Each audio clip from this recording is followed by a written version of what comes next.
Oh, yeah, yeah, you should. Karl, Peet with SLOCAT partnership. Yes, I think okay. you have my.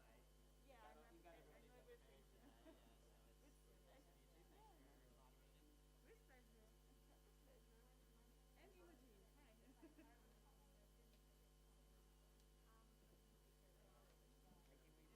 our masks Want to go by? eventually? I don't When know. you speak, yes. Just when we speak. I mean, if you're speaking in the panel, they have. Yeah. Don't have any technical issues, but there's at least. No, maybe it's Coming in. I got tested this here. morning, and I was nervous, so you got. I got a test this morning. Yeah, yeah, They are yeah. giving us the free thing. Yeah, Yeah, that's yeah, all. yeah. And all seemed well. So. Yeah, no, that's good. But yeah, makes sense to keep going. Oh, okay. Amit is. Maybe it works. Okay. Really? When should I introduce him as he wants to speak? Yeah, that's the.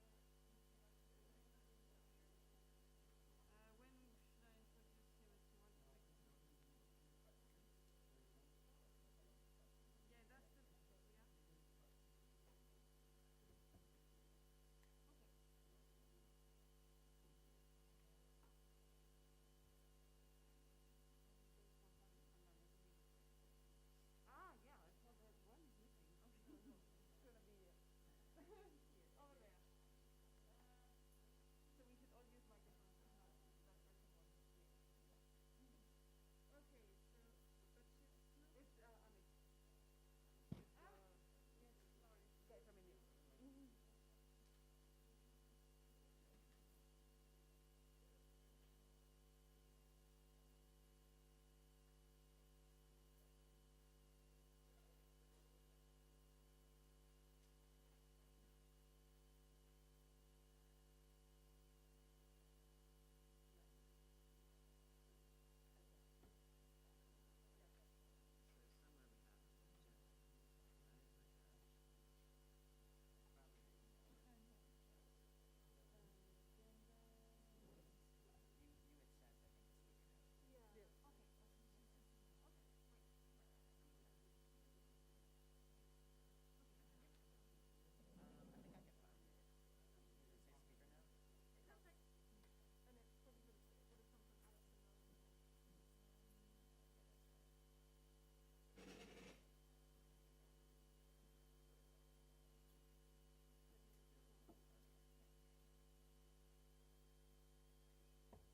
Yes. Okay. I think I can find it. Does it say speaker note? It sounds like, and it probably would have come from Alison. Okay, that's fine. Okay, thank you. Thanks. Yeah, that's great. Yeah, I just lost track of the breakdown of the timing. Yeah, yeah, yeah. Apparently he's waiting to be like let in, so that he is controlling that. I'm not sure how it works. Should I ask it or to you? Ah, yeah. Thanks. Excellent. It's okay. Should be good. Yeah, I think they're running the office. Thank you. Yeah, that's perfect. That's what I do since yesterday. He's doing it? Okay, now we need to find you in Berlin. Well, I guess we've done that. Okay. I'll move on. Okay. I will ask. I'm going home. Yeah. We got a good group of speakers here. I'm not seeing Amit. Maybe. Oh, he's on lunch. Ah, he's on Anna, lunch. Got it. Okay. are we good to start? I think so. Ah, yeah, yeah, I see that. Okay.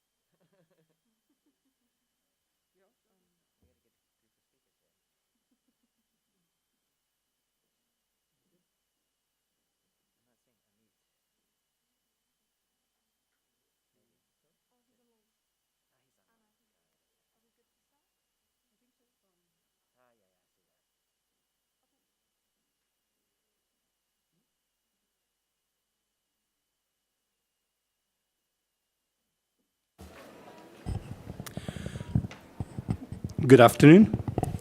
We are starting right away. We have quite a rich, presentation today. My name is Pietro Bertazzi. I'm the Global Director of Policy Engagement and External Affairs at CDP, the global not-for-profit organization that runs the World Environmental Disclosure System for investors, companies, cities, and governments to assess their inputs and take action on climate, water, forest, and environments. Welcome to the side event, to the official side event, an inclusive global stocktake, the Spurs Action, ambition from country, sectoral, and non-state actor perspectives, organized by the Institut du Développement Durable et des Relations Internationales, CDP, and the Global Climate Health Alliance. We are all very aware about the fact that the Paris Agreement called upon actors on society to scale up climate action and work closely to reach the ambitious goals. We have now an opportunity to, for non-party stakeholders to contribute and shape the process, of the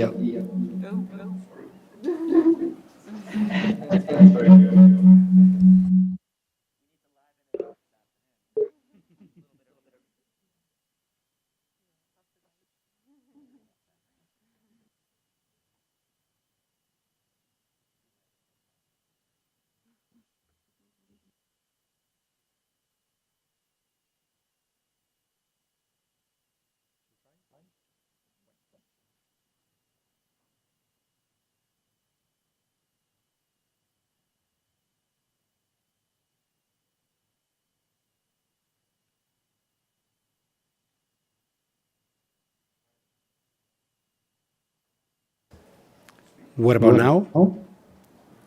Is it working? There's a bit of an echo. What was better than before? I'm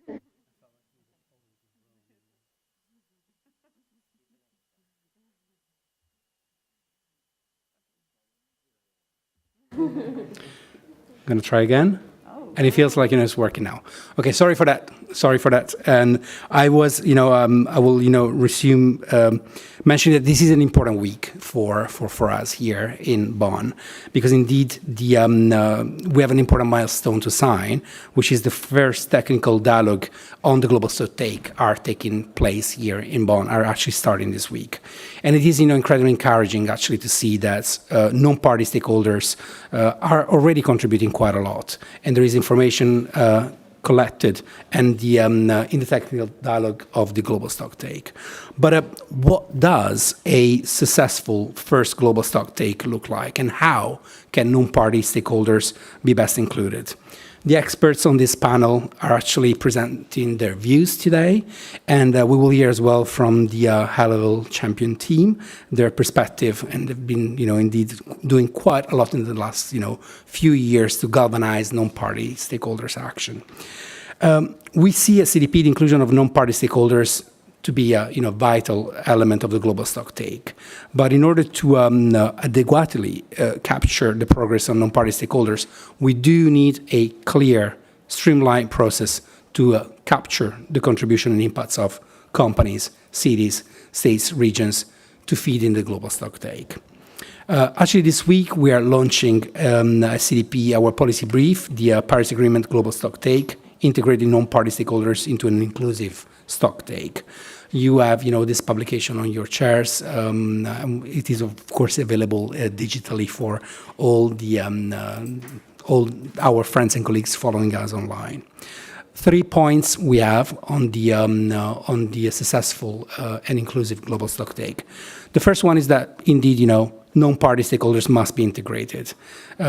We have, the experience of over 14,000 entities among those companies, financial institutions, cities, states, and regions around the world that are already disclosing environmental data through the CDP. And in 2021, the 14,000 entities was our data from 2021. And they account for over the 64% of the global market capitalization. So we have already, good proxy to understand, the action of those entities.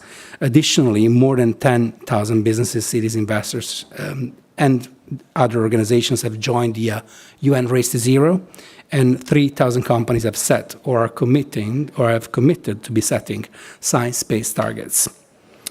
The second point is about the inclusivity of sectors and actors. The inclusions of all sectors and actors in the global stocktake is indeed necessary, where synergies exist and to take advantage of the opportunities that those are presented. An inclusive stocktake, global stocktake, includes not only different types of non-party stakeholders, but also present a geographical diversity with representation from the global south as well. Incentives and barriers, of course, needs to be addressed, and this needs to be a priority in the building of the process of the global stocktake. We will hear today speakers from the transport and health sectors. The recent WHO Health and Climate Change Urban Profiles that were supported by CDP demonstrated actually opportunities to promote policies and projects that protect the climate environment while having a significant immediate health benefits at the local level. In 2022 cities questionnaire, actually we have more than 35 questions that are generating data related to climate and health. So the connection is, of course, there and needs to be understood. The third point about how we see an efficient and inclusive global stocktake is relative to bringing party and non-party stakeholders information together. And this is because indeed it's critical to understand as a whole the two sides of the story and create those that we like to call, together with our colleagues of the Women Business Coalition, the ambition loops. Ambition loops have demonstrated that it is vital to look at what non-party action is and take advantage and leverage this to increase the ambition of the governmental action. So how are we contributing to this at CDP? Of course, I mentioned our policy brief that we're launching, here in Bonn. But at the same time, we're building on the experience that we've been gathering in the past, few years. Most importantly, as part of the program work that we have with the Italian Ministry of Ecological Transition, CDP Europe started to develop a methodology to take stock of Italian non-party stakeholders' contribution to achieve the national objectives and the 1.5 degrees target. CDP has also been leading a project granted by the ICS, the Climate and Society Institute in Brazil, focusing on how Brazilian cities' climate action contributes to the country emissions reductions. Both experiences actually aim to develop a bottom-up national perspective methodologies while delivering a globally applicable framework, depending, of course, on the availability of data. Further, at CDP, we have been contributing to the Global Climate Action Portal of the UNFCCC, and we are grateful for the long-standing collaboration with UN with the UN team that can already showcase how we can build on the actions of non-party stakeholders. But we are going further. We're actually developing policy dashboards for the governments to access the wealth of data that we have at CDP. I understand, what the non-party stakeholders in their jurisdictions are actually doing in terms of, climate action, environmental action.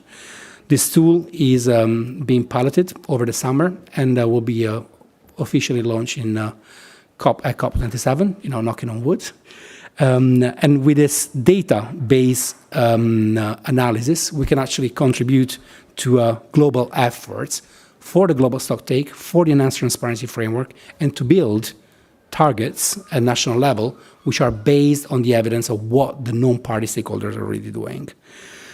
So, I'm coming here to the conclusions, and I'm indeed, very excited for the panel discussion today and for, the technical working group starting the discussions over the global stocktake.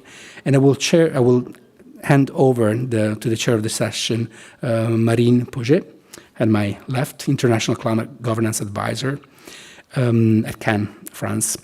And we at CDP are really glad for partnering with organizations at the table today. As we look towards the non-technical dialogues this week, we hope to see this communication between parties and non-party stakeholders continued through the next 2 weeks. Based on our 2 decades of experience, we are really convinced that measuring is indeed critical to possibly take effective action, and indeed we are in the decade of action and we need to take action in the most speedy manner possible. So thank you so much, and I will hand it to you for chairing of the session. Thank you. Thank you so much, Pietro, for this very nice introduction. So as it was just said, my name is Marina, and I am working for the Climate Action Network France, and I am also co-chairing the working group of CAN International on the global stocktake, and I'm very happy to welcome you to our side event today. So before we go in the discussion, I wanted to take the opportunity to present all our panelists before we go to the next item of this side event. So I have on my left Ana Pérez Català, who is a research fellow working on the Deep Decarbonization Pathway Initiative at the Institute for Sustainable Development and International Relation, well known in French as IDDRI, IDDRI. She's following the international climate negotiations since 2014, so she has a very good expertise on global climate policies, and I'm happy to welcome you on this panel. We have also the Professor Amit Garg. Can you hear us, Professor, just to be sure it's all working? Yes, thank you very much. Yes, nice to hear you. The Amit Garg is a professor at the top business school in India, the Indian Institute of Management, Ahmedabad, and he specialized in energy, climate change, and sustainable development. And he also advises his government on long-term low-carbon strategy, and he's also preparing reports for UNFCCC, so also very high-level expertise here on the panel.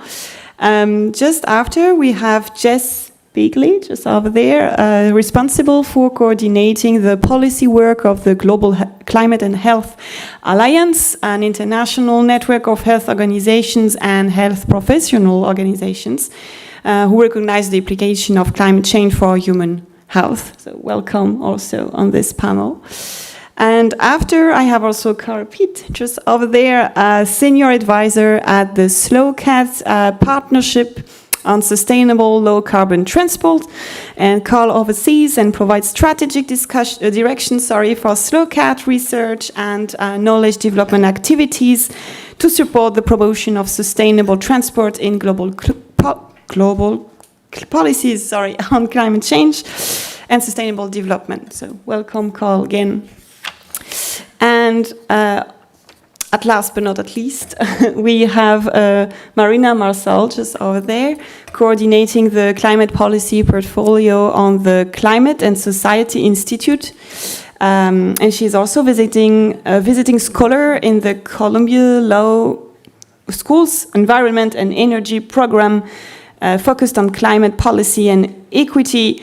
She is a Black ecofeminist and lawyer, PhD candidate in sociology and law, which she holds a master's degree. So now that you know everything, I would say we can start the side event. So I would invite first each panelist to give us some opening remarks on the topic we have today, so that we can first get in their perspective.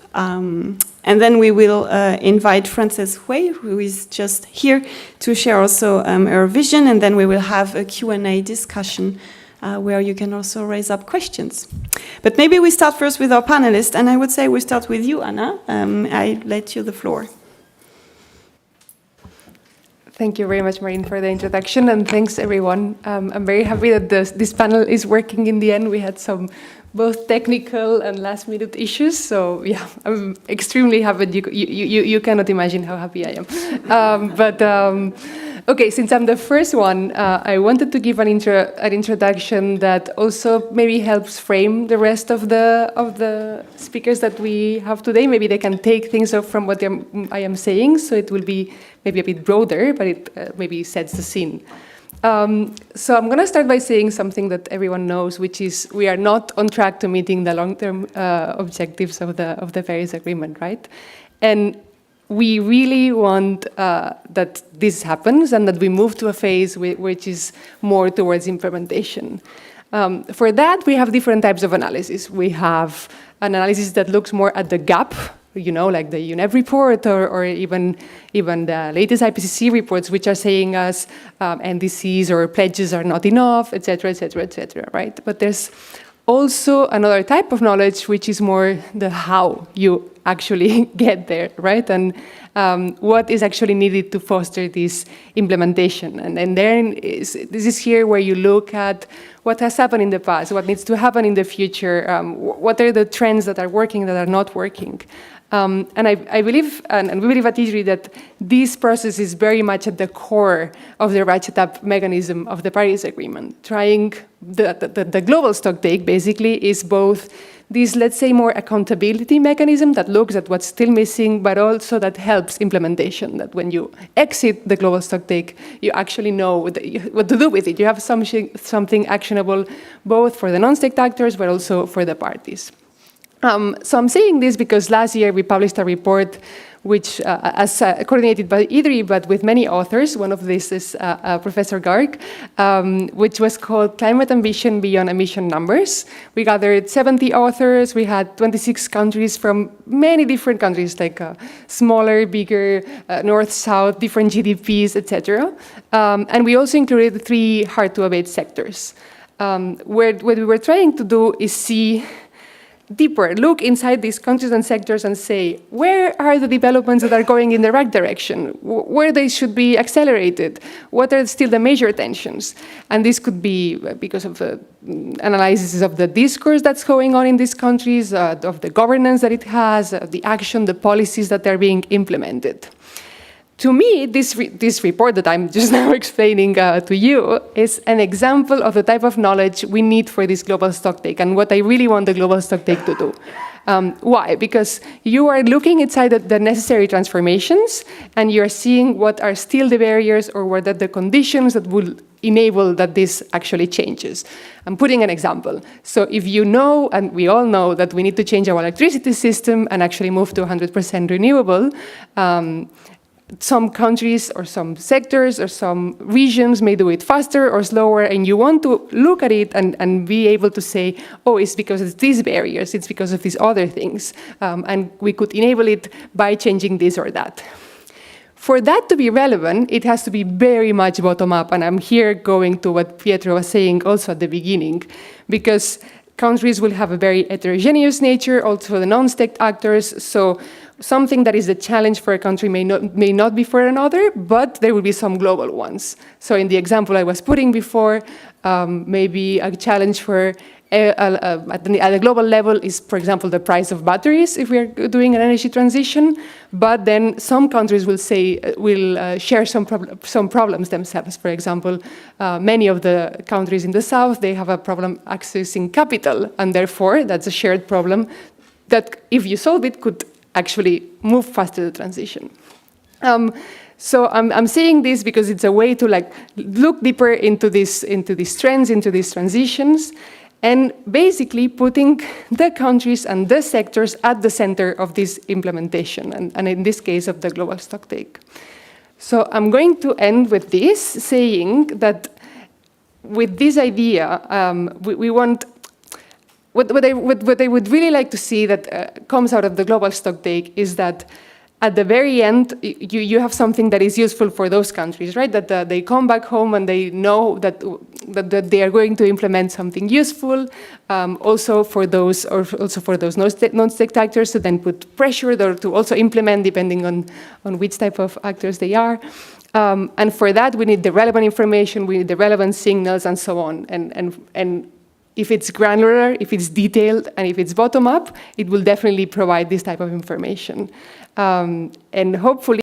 Thank you so much, Anna, for this first contribution. And it's really interesting just to keep in mind that I really like what you said about we need something useful. We don't need just an Excel exercise. We need something that will help parties, but also non-parties actors who are able or who are already transforming our society to be able to do better and faster. So it's a really, really nice way to start this discussion. I would like to pass the floor to the Professor Garg, if you can just give us your perspective as well to start this panel discussion. Thank you. Am I audible? Yes, we can hear you. Thank you. First of all, thanks to UNFCCC for having me here on this fora.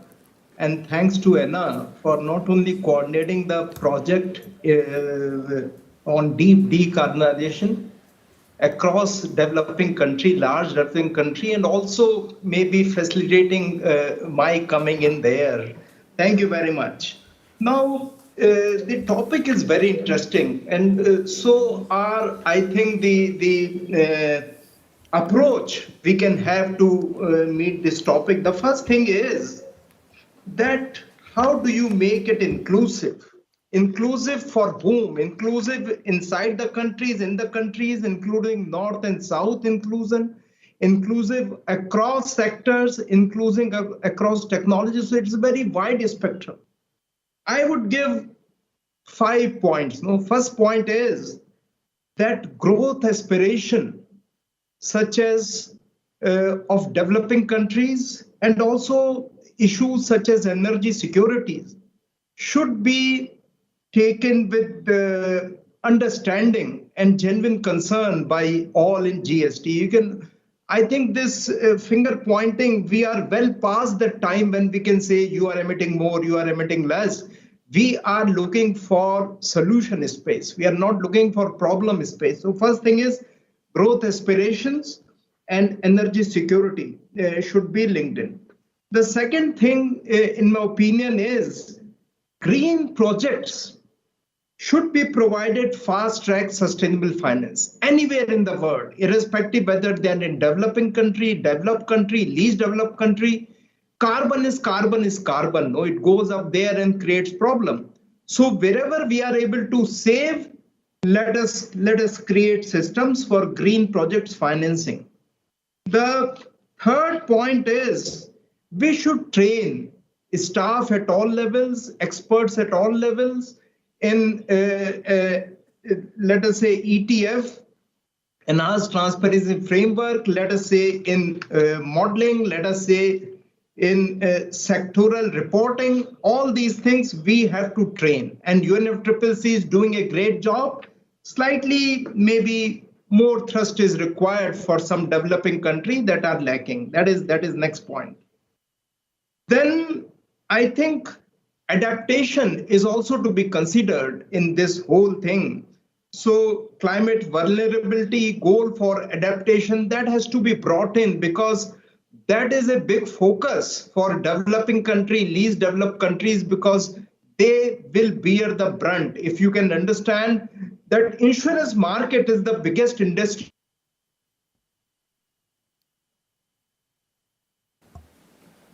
We can't hear you anymore, Professor. Are you still there? Oh, I think there is a connection issue. Am I audible again now? I think I missed you all for half a minute. Yeah, I think okay? you can start back to the adaptation point you just did. I think we I'll continue. Yeah. You are not audible. Am I audible? Yes, you are now. Go on, please. No, not audible. Am I audible? You are. You are audible. Okay. So I was talking about goal for adaptation. Yes. That is very important, because developing countries at all levels, and even developed countries, I cannot differentiate, because if natural elements are changing, they are changing all over the world. Places are getting hotter, places are getting more typhoons, places are getting more floods. So all this is happening around the world. We are getting more fires, so we have to be careful. And this goal for adaptation has to very.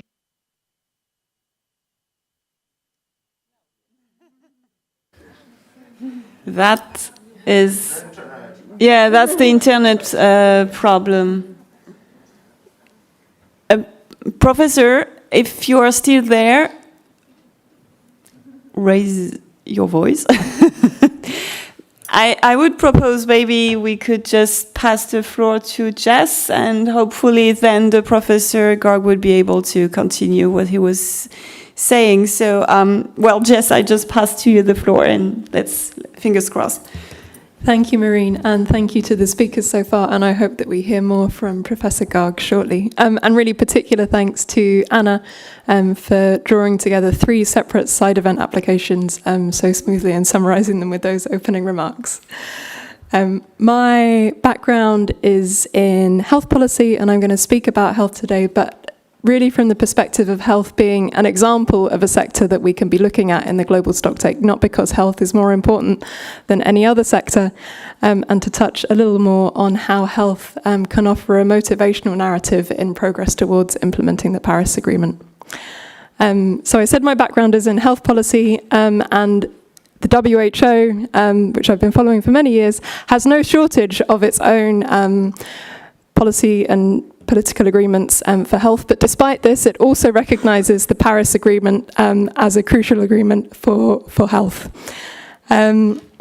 Failure to implement the Paris Agreement will be catastrophic for human health. If we continue with a business as usual approach, there will be 83 million cumulative deaths between now and the end of the century due to the direct impacts of temperature rise alone. This doesn't take into account the impacts of food insecurity, of waterborne disease, of infectious disease spread, of migration, of wildfires. As such, the global stocktake is an essential health monitoring exercise, just as the Paris Agreement is a health agreement. So the global stocktake is relevant to health, but why is health relevant to the global stocktake? And there are 2 elements that I would like to unpick here. The first being the role of the health sector itself in delivering the Paris Agreement. So in terms of mitigation, the health sector is responsible for almost 5% of global emissions. And in terms of adaptation, just as for other sectors, it has its own role to play. And given this, it's also crucial for minimising and averting losses and damages, which is a cross-cutting theme for the discussions here in Bonn this week. Public health is the second element that I'd like to consider alongside the health sector, and this is not just defined by the health sector. Public health is defined by the environments that we live in, and those environments are shaped by multiple sectors. If we don't have access to clean air, to safe water, and to sufficient healthy food, then it's not going to be possible for our populations to be healthy. So when we think about the implications of implementing the Paris Agreement for health and the implications of the extent of action in delivering the Paris Agreement, we need to think of how inaction can lead to catastrophic health impacts, while action can not only prevent those health impacts, but also yield a range of health co-benefits that I'll go into a little bit later. And when we bring these 2 considerations together, the health sector and public health, we can develop the concept of health resilience. If we have healthy populations and we have functional health systems, then we're going to be able to better withstand climate impacts as those grow year on year, and we're going to be able to maintain economic productivity. So ultimately, the function of the global stocktake, I would argue, is to ensure that progress is made towards protecting people from climate impacts and for maximising the co-benefits of those actions. We need to be considering the right to health, which is fundamental to the Paris Agreement and recognised as such in that agreement, and also the right to healthy environments, which was adopted by the UN Human Rights Council in October of last year. So I'll leave my opening remarks there, and thank you so much. Thank you so much, Jess, because I think you are just, this sentence, the Paris Agreement is a health agreement, is just showing how much this agreement is cross-cutting and how much is about our lives very generally.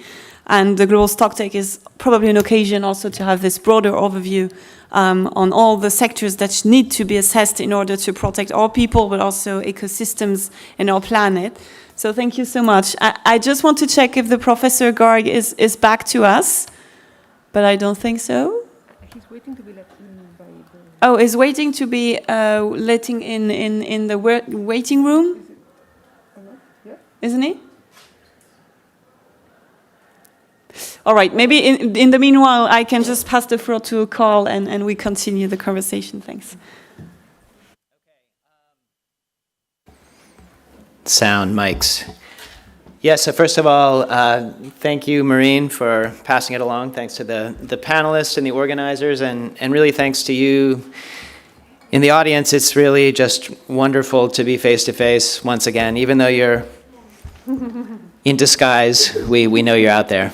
So looking forward to once, when we finished our opening statements. Looking forward to some real interactive discussion. So as noted, I'm representing the transport sector, and the SLOCAT partnership is a co-focal point for the UNFCCC for the MP-GCA process. And so we're very thankful for that opportunity, and we're also thankful for the opportunity to be representing the transport sector later this week in the Global Stocktake. I'd actually like to focus my opening comments. Really, it's great to have followed Jess in hers, because I really want to talk about not only the importance of bringing the sectors into the space, into the stocktake, but also in really getting our goals accomplished, the essential need to get out of our silos and to really work together. So I'd like to talk just a little bit about really the transport and health nexus, and then how that will fit into the global stocktake. So I would start with sort of an overarching statement, and I think we've all experienced this as we move around our cities and our planet, but the way that societies organize transport systems can really have both very positive or very negative implications for our overall societal health as well as our individual health. So I'll start with the downside so I can end on a slightly lighter note. We know that modern transport systems can contribute to ill health impacts. So this can be due to urban air quality and pollution. Road transport accounts for about 20% of particulate emissions. It can be through traffic injuries and deaths in road crashes, which create victims of, I should say, a third of those killed in road crashes actually are pedestrians, so we need to protect our most vulnerable. Also, a lack of active mobility when transport systems are really designed to prioritize vehicles over humans, and we see a number of impacts from that, whether it's obesity, cardiovascular health, as well as other impacts.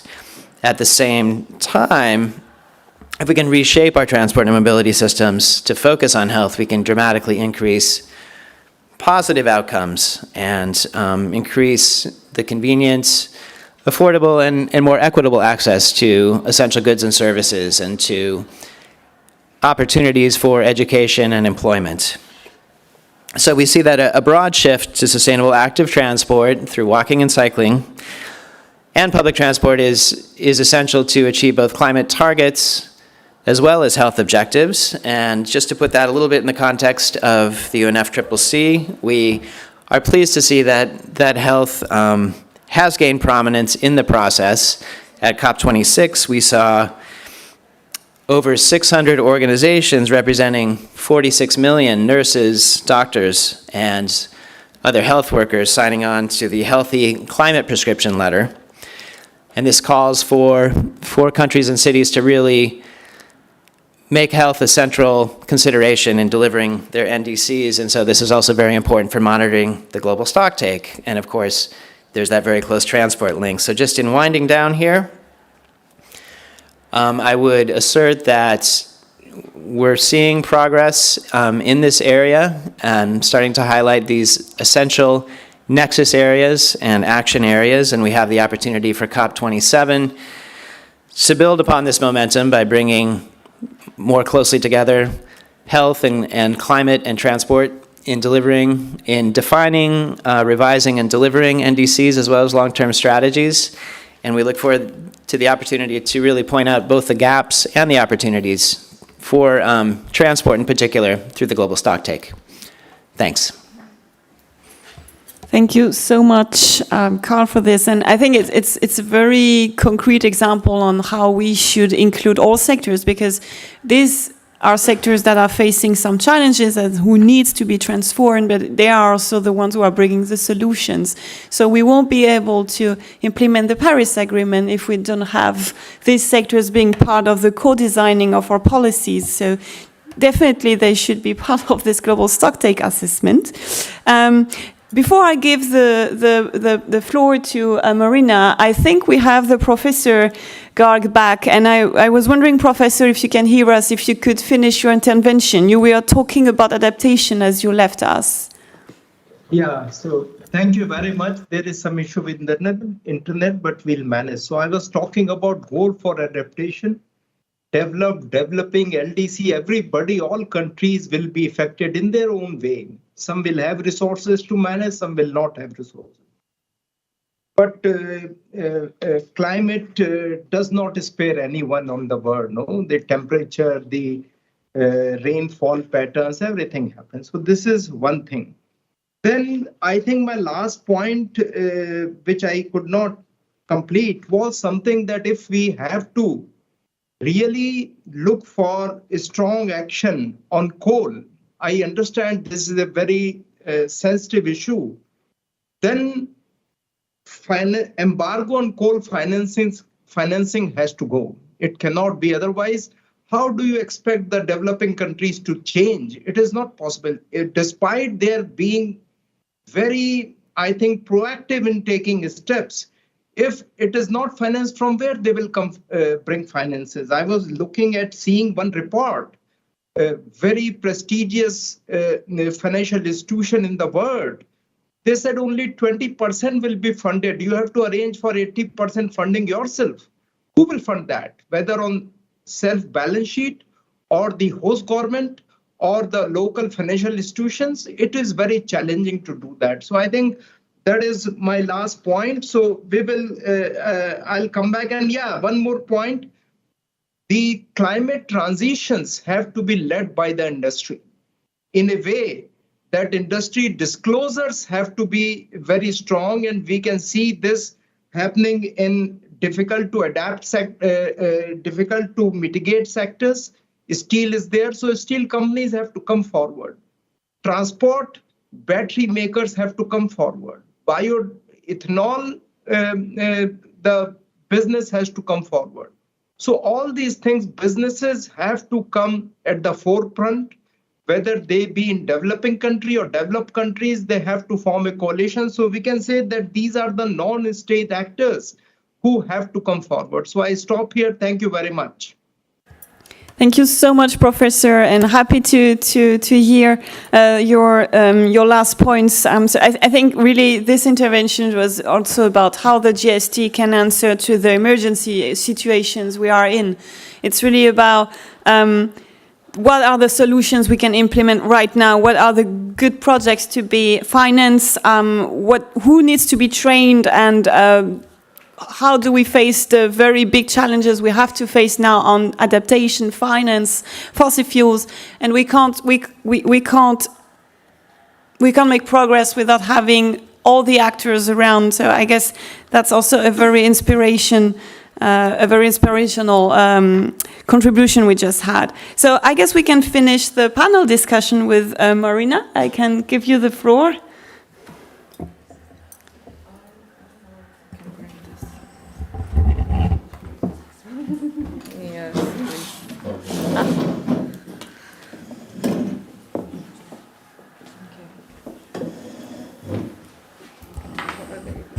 Thank you, Marine. Thank you, Jess. So the slides.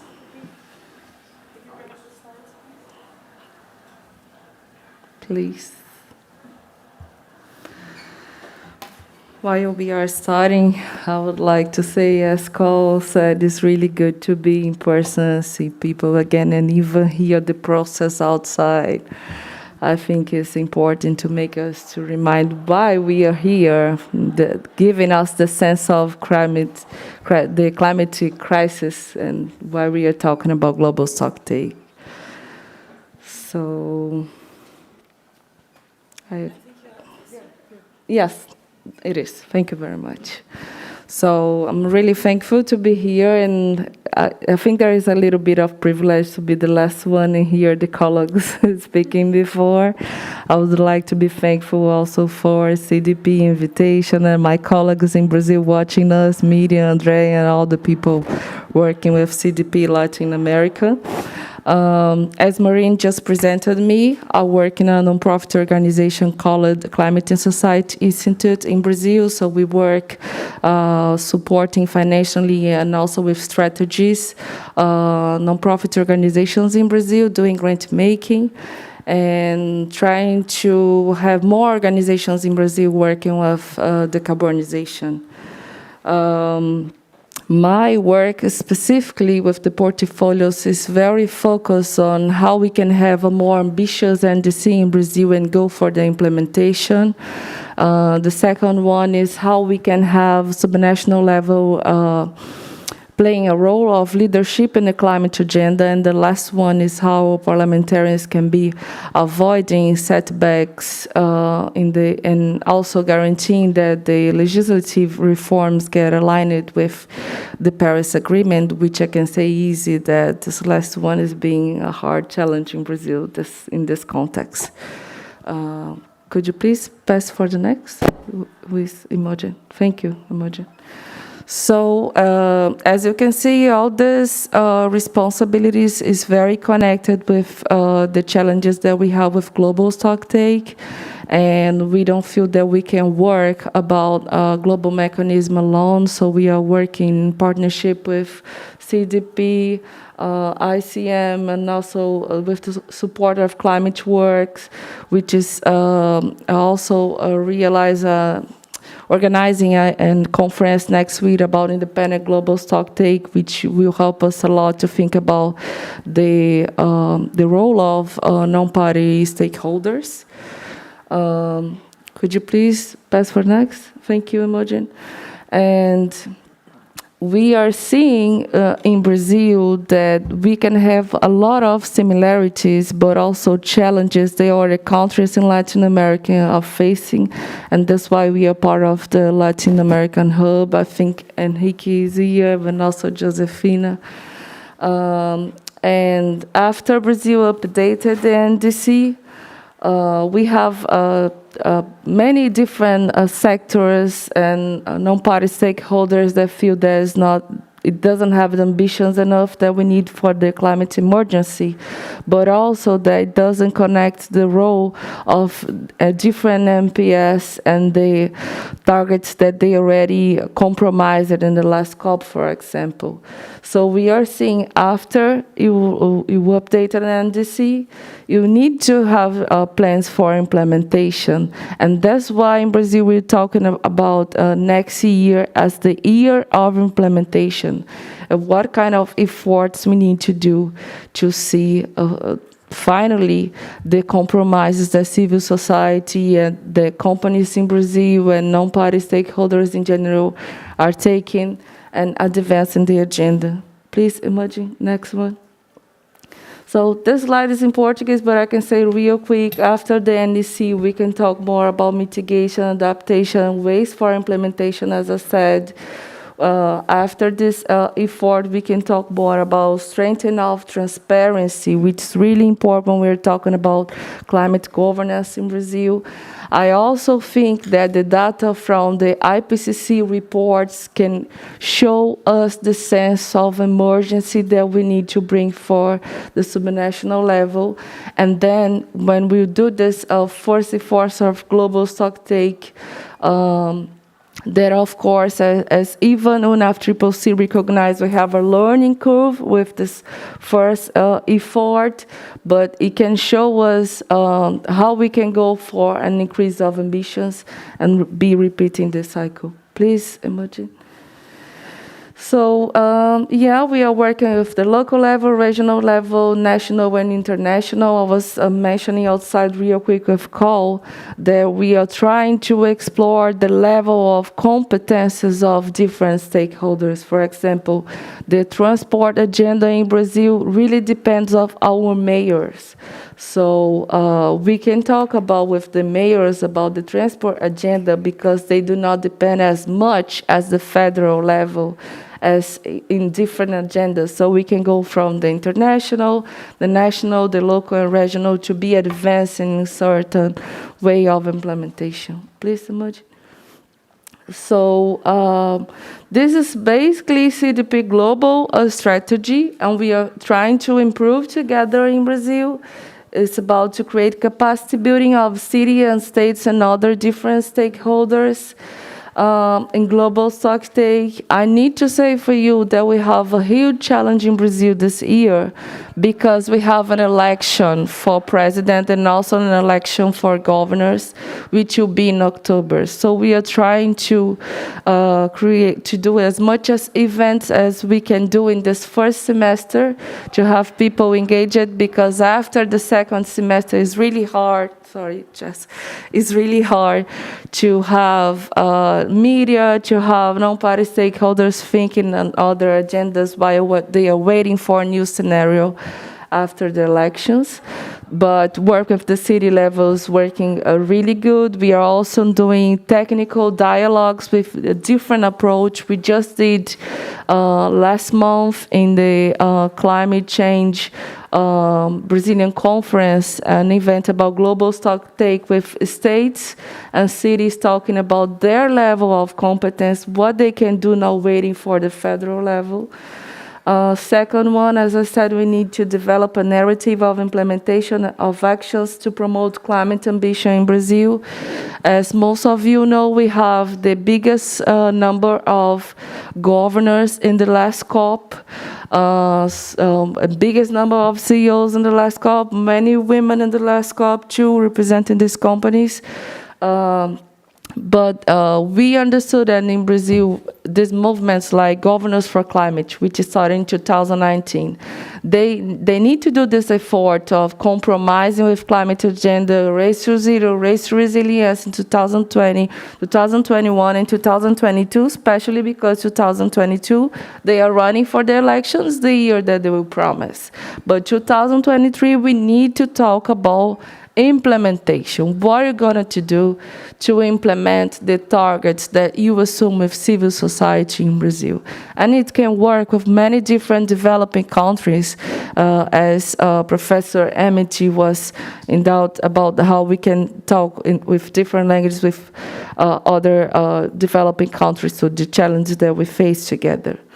And I think after that, before, please, we can talk more about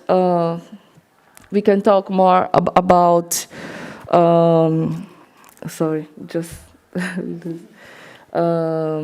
naming and shaming. If they are not doing effort to implement, we definitely can go to naming and shaming after they do not do this effort. But we understand that global stock take is an opportunity to non-party stakeholders in Brazil show what they are doing to implement and recover the Brazilian protagonists in climate agenda and recover our credibility, especially because we're talking about climate finance in the local level too.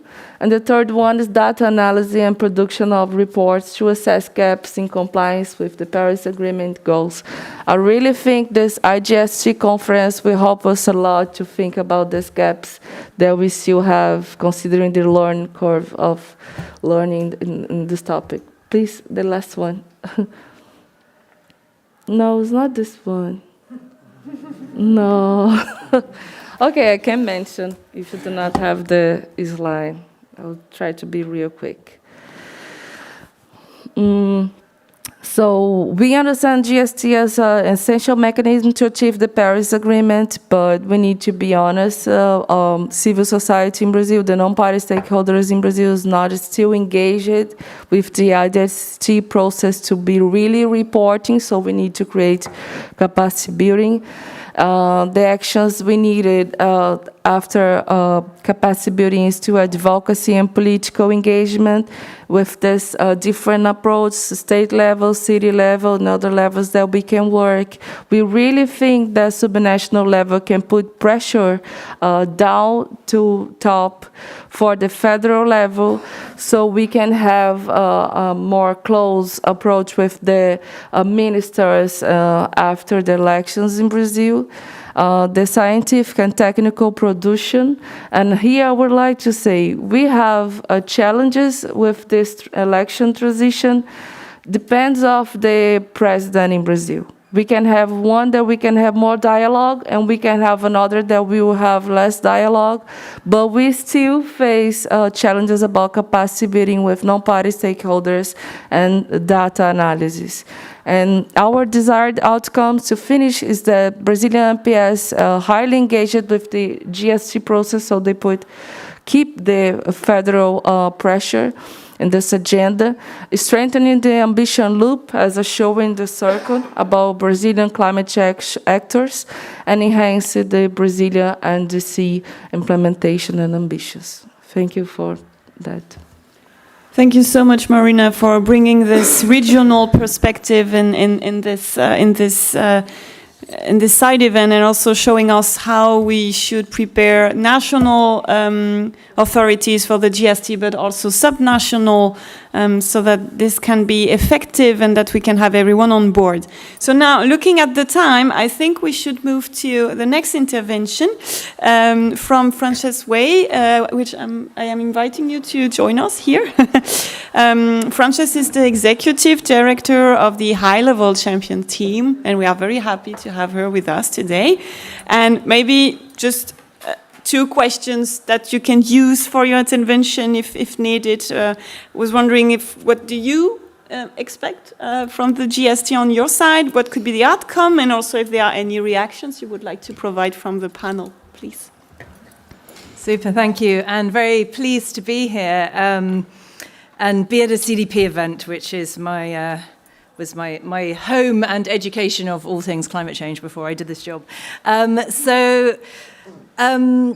In terms of what do we expect, for those who don't know the high-level champions, so I work for a team, the Climate Champions team, that supports the high-level champions, whose mandate in this UNFCCC process is really to do that bridge between the countries and the negotiations, which they're not involved in, and the non-state actors in terms of driving the ambition and mobilizing the action, but bridging that action back into the parties, so you've got that link between the implementation and the negotiations and the country level.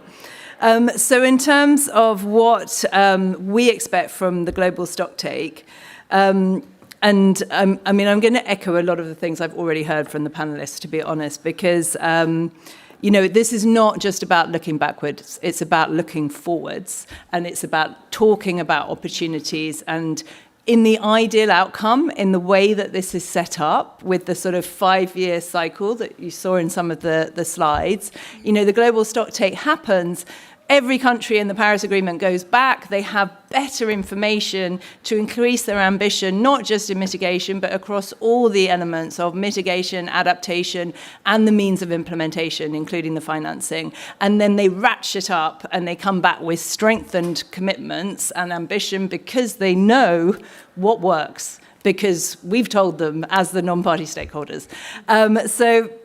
In terms of kind of what the role of the non-party stakeholders is in that, the global stocktake's at the center of this 5-year ambition cycle, but it also, can highlight these opportunities to enhance ambition and implementation and to inform the next round of commitments.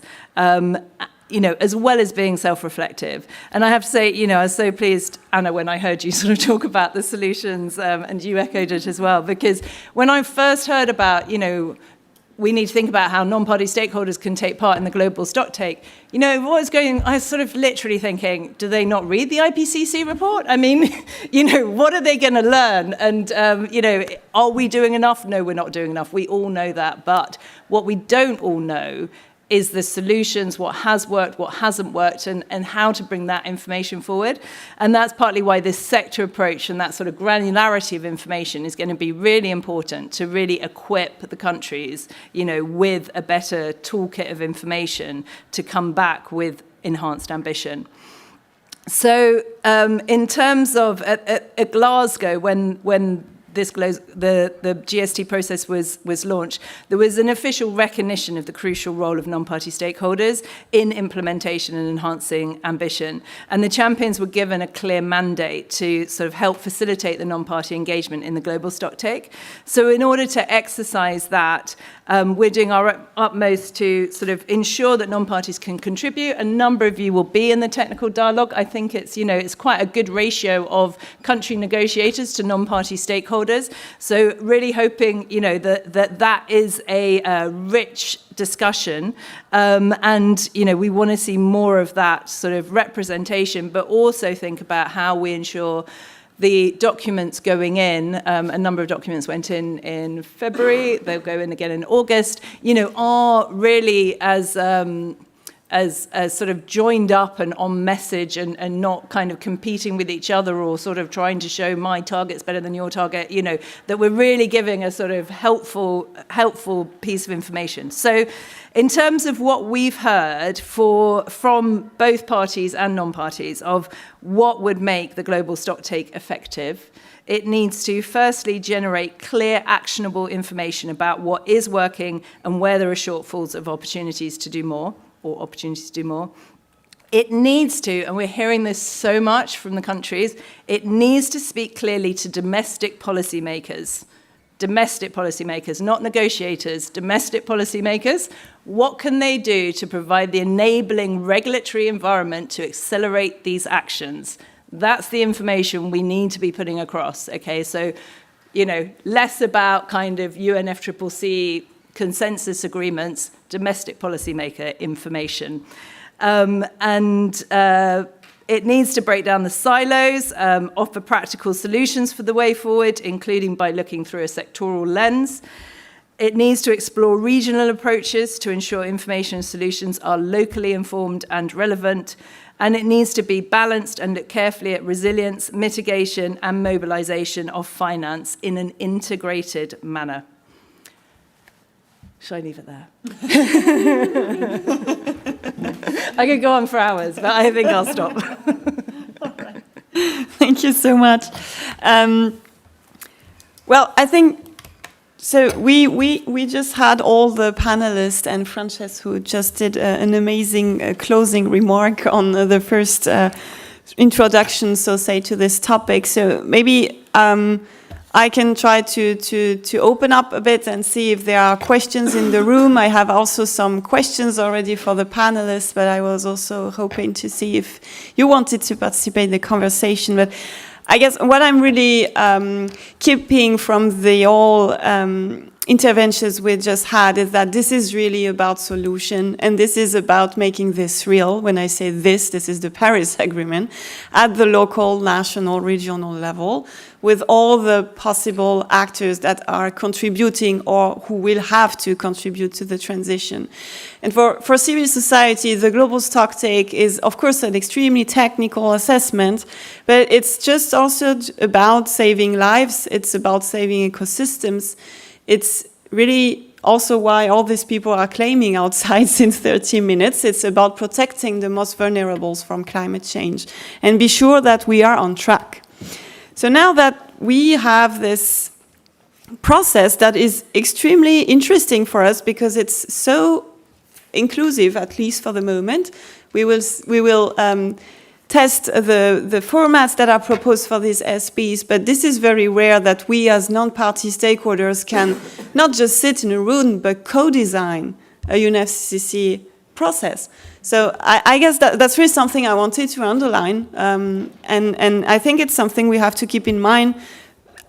Already the UNFCCC sphere on the global stocktake is very inclusive. Now it's also our job to make it outside of this sphere and make other stakeholders being able to be aware about what's happening and how they can contribute and which solutions they can bring to the table. So I would not say much more because I see that we will still have less than 30 minutes. So as I said, I have some questions because I'm very curious, but I want first to see if people in the room want to react, or if you need a bit more content to be able to ask questions. I see already a hand. Well, that's perfect. A second hand.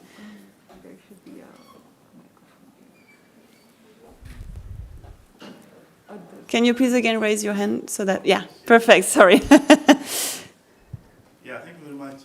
Just I wanted to clear my mind on I'm trying to understand GST. My understanding was that it shows achievements and barriers as well articulated by the professor. Somewhere I think he's hearing. Yes. Hopefully.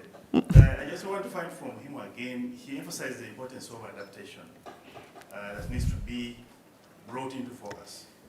And then in my mind, I have a challenge of how this can be done in a situation where adaptation does not have particular targets or goal.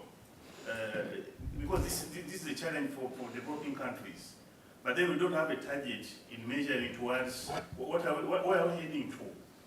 So it's, for me, that's a challenge. I wanted him to provide a comment on that. Thank you very much. Thank you. I think we can take the second question and then see who wants to. Oh, that's nice of you. Thank you. Okay, I'll stand up as well. Good afternoon. Lovely to be here as well. Vanessa Erobogbo from the International Trade Center in Geneva. So my perspective, my question is really regarding small businesses. As you might know, small businesses are the bedrock of economic development in developing countries and livelihoods.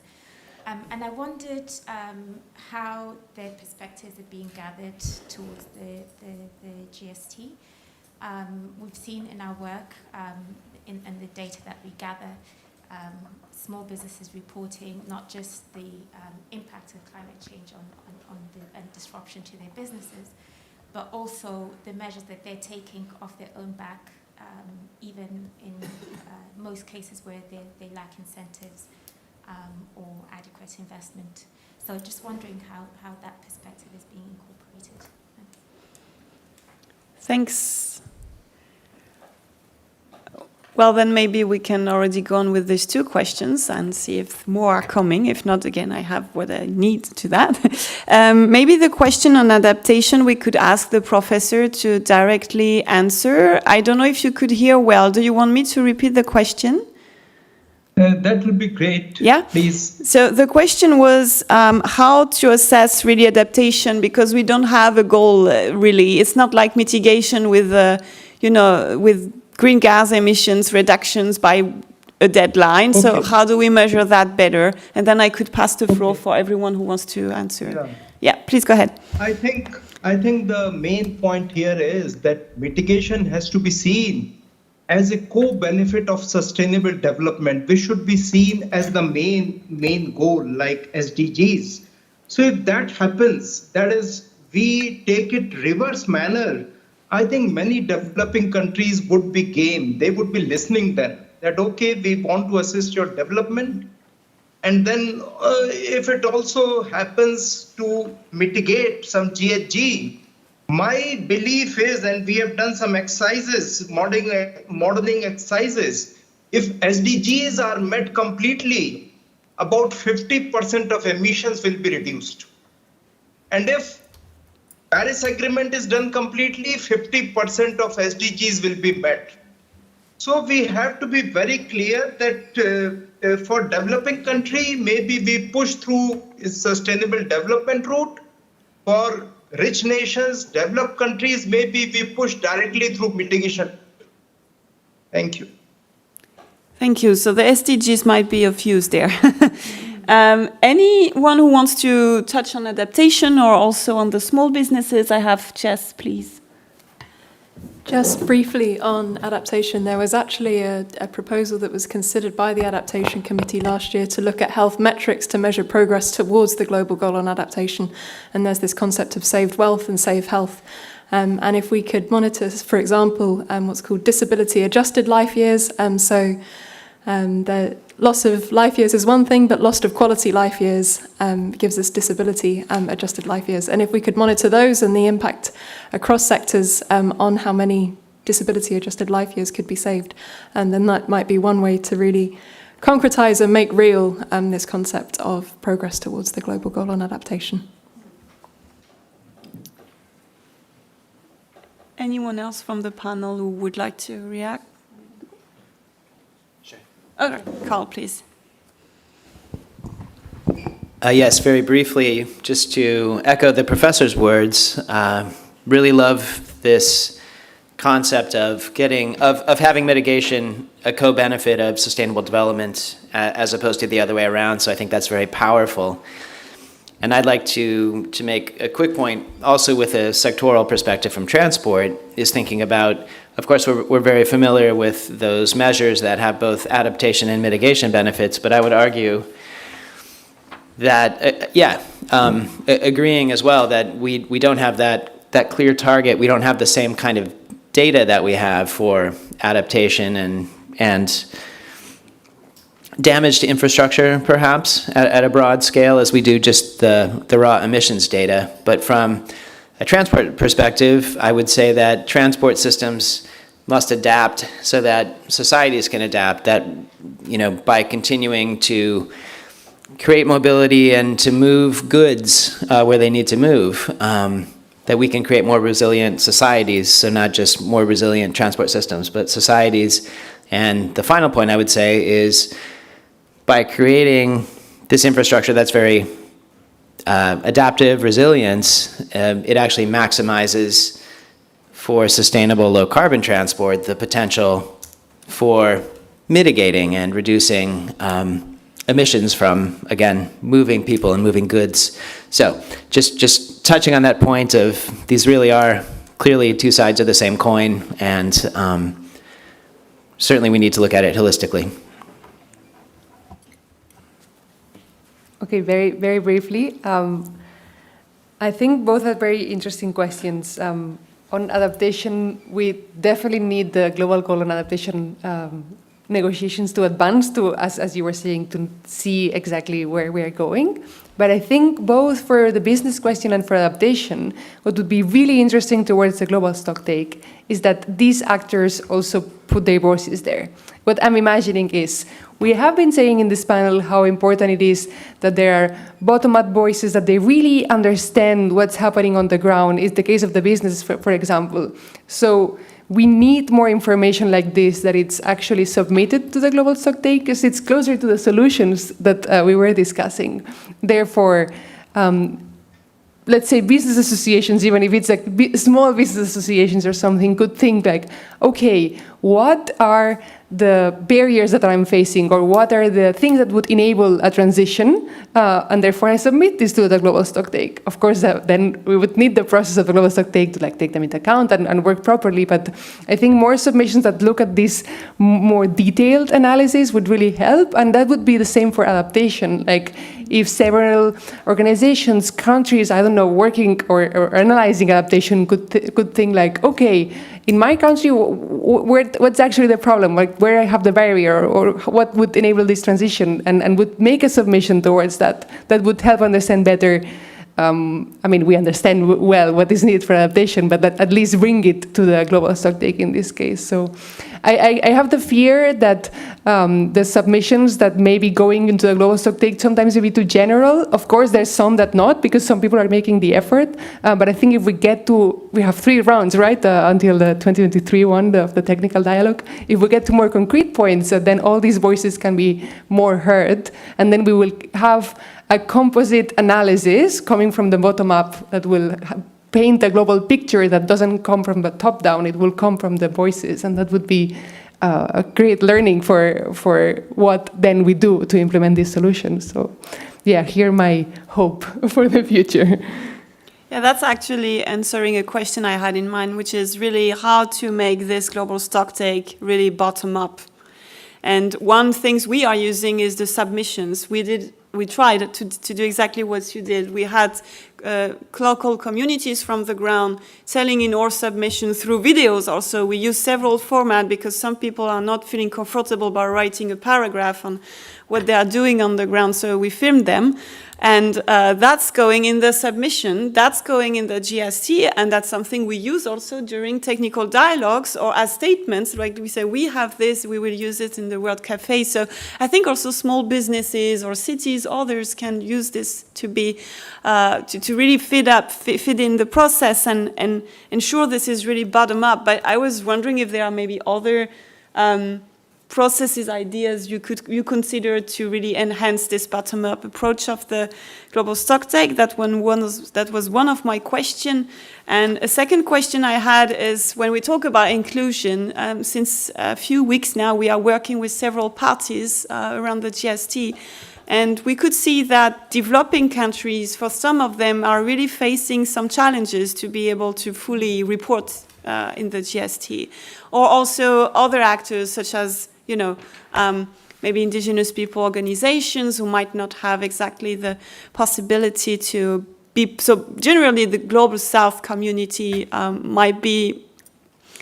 might have more difficulties to be part of the GST or fully report what they would like to do. So I was wondering also if any of the panelists would like to give some perspectives on that. So I have these two questions, bottom up and inclusion, Global South support. Any third question maybe to add before I let all the panelists react to this? Or yeah, it's already very excited. So. Right, anyone who would like to, yeah, maybe Marina or Jess? Or I think we are trying to work in Brazil, making the high level get engaged in the process. So it would make the civil society in general get involved, and also putting this pressure, as I said, down to top with the ministers and the federal level. I really like to hear from your perspective of doing videos with local communities, so we could help to be translating what they are saying, the language that the GST formal is saying. And we are also talking a lot about the narrative, a global South narrative. For example, many people in Brazil see global South take as a Eurocentric agenda. Oh, there he goes with FCCC with another mechanism that I never heard before, you know. So honestly, the global balance is being working more, and we are trying to show how it is already connected with daily challenge that civil society is asking more efforts of, especially subnational governmental level and federal level, for example. If they are asking about air quality, what kind of efforts of companies that work with transport in Brazil are doing to report. So we show, like, if the companies that work with transport in Brazil were not reporting, you can go for naming and shaming, you can go for putting pressure for them to be reporting. So I think we have really a strong challenge with narrative, and I think with the Global South we need to make this Eurocentric vocabulary more common, more local, more connected with Global South priorities in the climate agenda. And I think the colleague, when he talked about adaptation, and the other woman from the audience talking about small business, is exactly an example of how we can connect this global agenda with local priorities, and shows the efforts that we need to make to connect with these local priorities and so for global priorities. That's it. You want to join?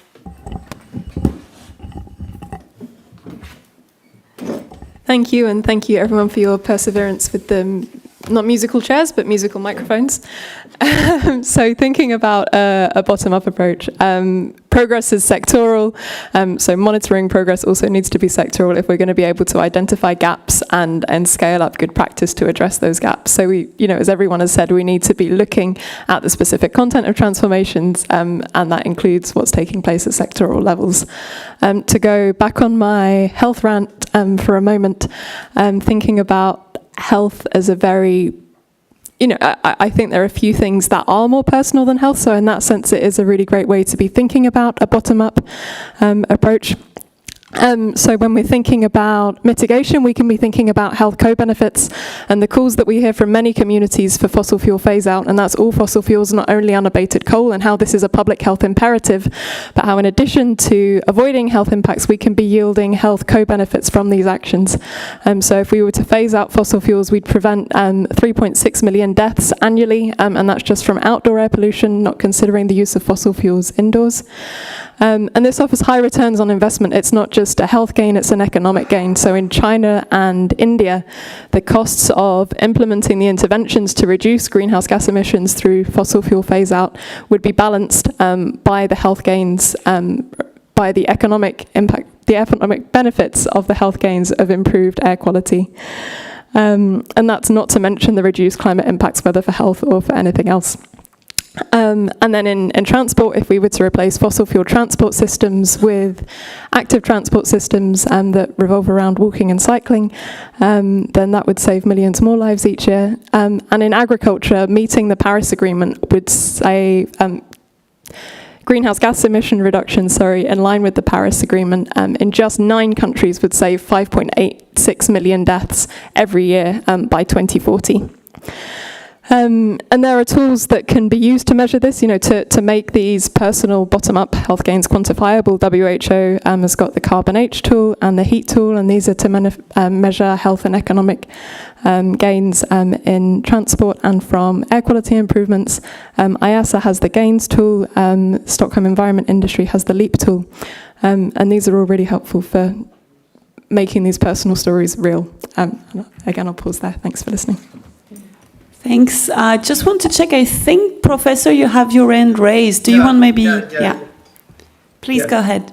So, I think the last point, I would just like to note here that the gains of local air pollution and the gains from GHG or the cost are 1:4. We have done huge analysis there, and to reduce a local air pollution and to reduce GHG is 1:4. So we have to be careful. We cannot say the cost will be very high from GHG mitigation. That is number one. The second point, I think, is how can all sectors be brought in? So all sectors can be brought in, I think, through financial need assessment. We can see the change in greenhouse gas emissions sectorally and what is the financial requirement for making those changes. Until we link greenhouse gas differential with financial requirement or benefits, it is a bit difficult to do that. And that is the second point. And the last point for me is, like Anna was telling, started with ambition report. We have been part of that report. It is an excellent report involving, I think, 70 countries. So such type of initiatives could be taken in, as such type of alliances could be taken in by GST for special mention, because it is all bottom-up assessment. So if it is bottom-up, it is covering 70 developing countries, it is a potent report for action. And it is not as if we are not discussing among ourselves. We are discussing over 2 years, 3 years. So we know each other's issues and the challenges and the solutions. So I think this report should be more read for GST, and maybe fora should be provided for GST, like team from IDDRI, to come up and make presentation on behalf of all these 70 countries. We have good faith with them. Thank you very much. Thank you so much for your contribution. I would like to know if Frances or Karl or sorry, you did? Yeah, sure. Well, sorry, I just want to be sure everyone has the floor. So maybe if one of you three have last words before we close the session.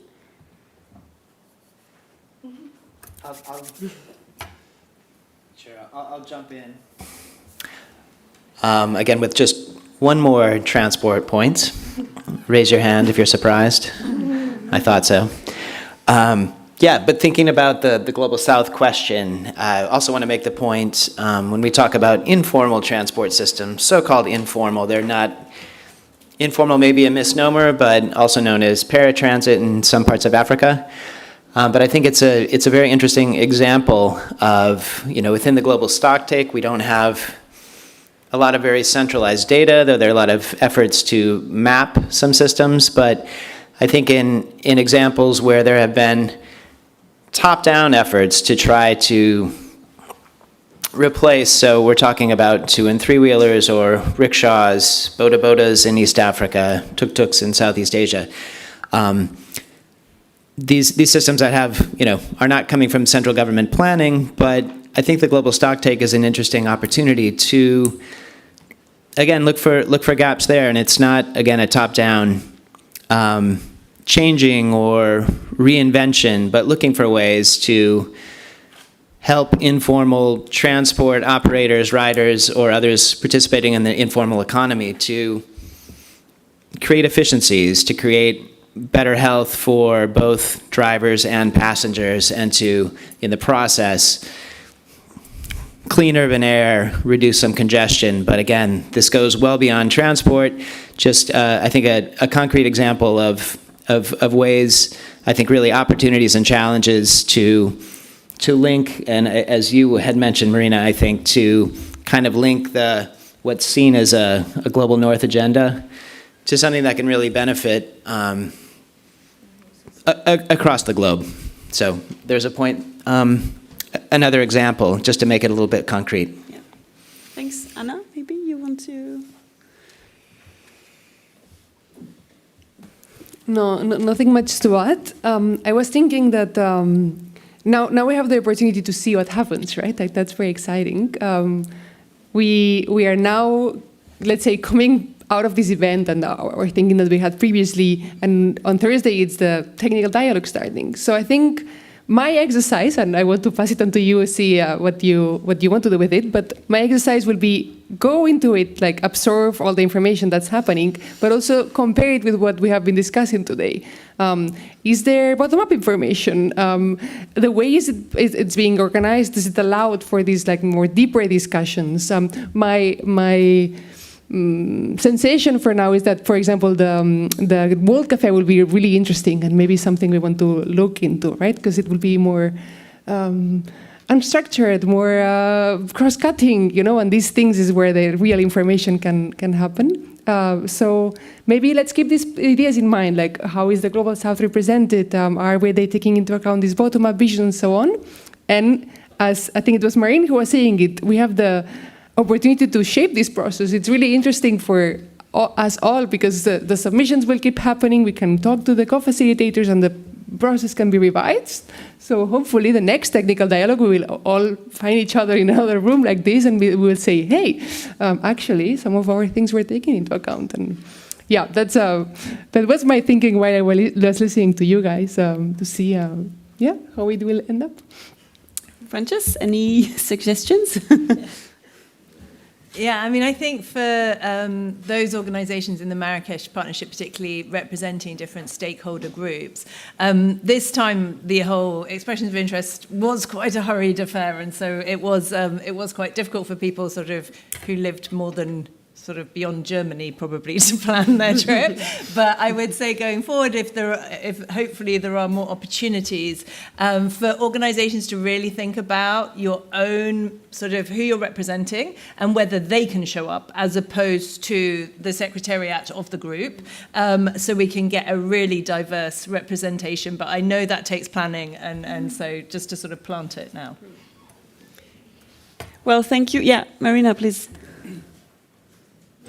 Just real quick to finish, beyond the narrative, as I said before, I really think climate finance to be supporting developing countries are important, to be developing more social technologies to be reporting. For example, we are suffering a little bit of blackouts of energy in Brazil, and we could obviously imagine which areas would be suffering more with the blackouts and the others that wouldn't suffer. So we help some organizations to be creating a simple and cheap app for people in the favelas reporting real time when they were suffering with the blackout of energy. So which kind of social technologies like that we could create for people to be reporting in real time what they are doing to be reducing the gas emissions. So I think really climate finance to be supporting developing countries in strategies such like that could help us a lot in South Global in general, Global South. Thank you. Thanks a lot. I think these are, if we have these kind of conversations in the coming days, it means we are on good tracks in the GST. I think this is a great word to close the side event. So I have exactly the same feeling from my colleagues, I think this is a huge opportunity. We are testing this. This is happening for the first time, so I would say go for it. And still have in mind that, yes, we have questions to see how it should happen at best the same time, but at least we have the opportunity to be there and then be able also to discuss with parties, but also co-facilitators to see if that could be improved or if it's already 100% perfect. But actually, for a start, I think it's a huge opportunity, and let's use it. Yeah, I will have to close the panel and the session, but I really want to thank you for staying with us. And we are still here, I guess, for a couple of minutes, so just don't hesitate to come to us, and have a good day.